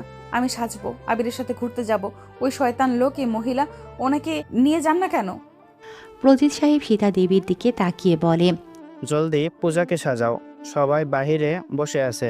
তন্ময়ের সাথে আজই পূজাকে বিয়ে দেব। সীতা দেবী জল মুছে বলে, বিয়েটা না দিলে হয় না? চুপ করো, এখনই বিয়ে দেব, সব ঠিক হয়ে যাবে। আচ্ছা। তন্ময়ের ডান হাতে ব্যান্ডেজ, বর সেজে বসে আছে বিয়ের আসরে। পূজাকে সাজানো হয়েছে, তাকে টেনে আনা হলো বিয়ের আসরে। তন্ময় এসে সিঁদুর পরিয়ে দেয়। তন্ময় আর প্রজিত সাহেবকে দেখে পূজা ভয় পাচ্ছিল, কিন্তু তন্ময় পূজাকে বলে, আমি আবিরের কাছে তোমাকে নিয়ে যাব, আগে বিয়ে করতে হবে। পূজা আর কিচ্ছু বলে না, সে চুপচাপ থাকে। বিয়ের কার্য শেষ হয়। পূজাকে বাসর ঘরে বসিয়ে রাখা হয়েছে। ভোর রাতে তন্ময় হাতে ড্রিঙ্কসের বোতল নিয়ে বাসর ঘরে আসলো। পূজা বসে আছে, বিড়বিড় করে বলছে, সে আমাকে আবিরের কাছে নিয়ে যাবে। চুপ থাকতে হবে। সে আমাকে আবিরের কাছে নিয়ে যাবে। চুপ থাকতে হবে, আমি কথা বলবো না। তন্ময় আসলো পূজার সামনে। তন্ময়কে দেখে পূজা লাফ দিয়ে উঠল। ভয়ে দৌড় দিতে যাবে, তখনই তন্ময় বলে, আমি আবিরের কাছ থেকে আসছি, এই বলেছে কালকে আসবে। এখানে আমার সাথে তোমার থাকতে হবে। আবির আসবে? আবির, আবির, আমার আবির। তাহলে কেন কথা বলা যাবে না? চুপ থাকতে হবে। সে আসবে। আসবে, চুপচাপ থাকতে হবে, কথা বলা যাবে না। তন্ময় পূজার খুব কাছে আসে। পূজার গা থেকে শাড়িটা একটানে নামিয়ে ফেলে। পূজা চুপচাপ দাঁড়িয়ে থাকে। তন্ময় পূজার খোলা কোমরে হাত দেয়। পূজা স্থির হয়ে দাঁড়িয়ে রইল। পূজা যেন পদ্মফুল একটা, দেখতে যেমন সুন্দরী তেমনই আকর্ষণীয়। তখন শেষ রাত। তন্ময় পূজার নাভিতে একটা চুমো দেয়। পূজা বিড়বিড় করে বলছে, আবির আসবে, চুপ থাকতে হবে, আবির আসবে। তন্ময় বিছানায় পূজাকে শুইয়ে দিল। পূজার বুকে আবৃত থাকা কাপড়ের বোতামগুলো খুলতে শুরু করে। ঠিক তখনই দূর থেকে আজানের ধ্বনি ভেসে আসলো। আজানের ধ্বনি পূজার কানে আসতেই পূজা কেঁপে উঠল। এক ধাক্কায় তন্ময়কে ফেলে দেয় বিছানার উপর থেকে। পূজা বিছানা থেকে উঠে দাঁড়িয়ে বলতে থাকে, আমি এখানে কেন? তুই কি করছিলি আমার সাথে? কুত্তার বাচ্চা, আমার আবিরকে মেরে ফেলেও শান্তি নেই। আমার কপালে সিঁদুর? ও বুঝেছি, আমি যখন জ্ঞান হারিয়েছিলাম আমাকে তখন বিয়ে করেছিস। তুই আমার আবিরকে মেরে ফেলেছিলি। তোকে আমি... পূজা, তুই ঠিক আছিস তো? ঠিক আছে মানে কি? আমার আবিরকে তোরা সবাই মেরে ফেলেছিস। আমার আবিরের কাছে যাব, আমি আবিরের কাছে যাব। কথা ছিল আমি আর আবির একসাথে বাঁচবো, একসাথে মরবো। আবির নেই, আমি বেঁচে থাকবো কিভাবে? পূজা টেবিলের দিকে তাকায়, ড্রিঙ্কসের বোতল রাখা। পূজা দৌড়ে বোতলটা হাতে নেয়, তন্ময় এগিয়ে আসে। পূজা বোতলটা ভেঙে সামনে ঘুরে তন্ময়ের পেটে চালান করে দেয়। পরপর 2 বার তন্ময়ের পেটে কাচের বোতল ঢুকিয়ে দিল। জোরে চিৎকার করে বলতে থাকে, আমার আবিরকে তোরা শান্তি দিসনি, তোরা অনেক খারাপ। আবির, আমি আসছি তোমার কাছে, আমার জন্য অপেক্ষা করো, আমি আসছি। কথাগুলো বলে কাচের ভাঙা অংশ পূজা ওর পেটে ঢুকিয়ে দেয় যতক্ষণ শক্তি ছিল। সে একবার নিজের পেটে আরেকবার তন্ময়ের পেটে ঢোকাতে থাকে। তন্ময় ড্রাঙ্ক ছিল, এতটুকু শক্তি ছিল না পূজাকে আটকানোর। মসজিদের আজান শেষ। যে আজান পূজা রোজ ঠিক এই সময়টাতে শুনতো, আবিরকে কল করে কথা বলতো, নামাজে পাঠাতো। সেই আজান শেষ হতেই পূজা জোরে জোরে হাসতে থাকে। আবির আবির করে হাসা শুরু করে। বাড়ির সবাই দৌড়ে ভেতরে আসলেও তন্ময়কে পড়ে থাকতে দেখে পূজাও পড়ে থাকে। তবে সে হাসতে হাসতে বলে, আবির, এবার আমরা ঘুরবো। দেখছো কত সেজেছি? আমি কিন্তু কাজল দিছি। কিন্তু শোনো না, একটু কোলে নিবা? ওই লোকটা বলেছিল তোমার কাছে সকালে নিয়ে যাবে। পচা লোক এখন ঘুমাচ্ছে। ভাগ্যিস তুমি এসেছিলে। চলো। পূজার কোনো কথা বলে না। হাসি হাসি মুখ নিয়ে সে চোখ বন্ধ করলো, আর নিঃশ্বাস পড়ছে না ওর। সীতাদেবী পূজাকে জড়িয়ে ধরে কাঁদতে থাকে। প্রজিত সাহেব মেয়ে হারানোর শোকে স্ট্রোক করে বিছানায় পড়ে যায়। পূজা আর আবিরের কথা যেন তিনি শুনতে পাচ্ছেন, যেন কেউ বলছে, আমরা এবার অনেক সুখে থাকবো।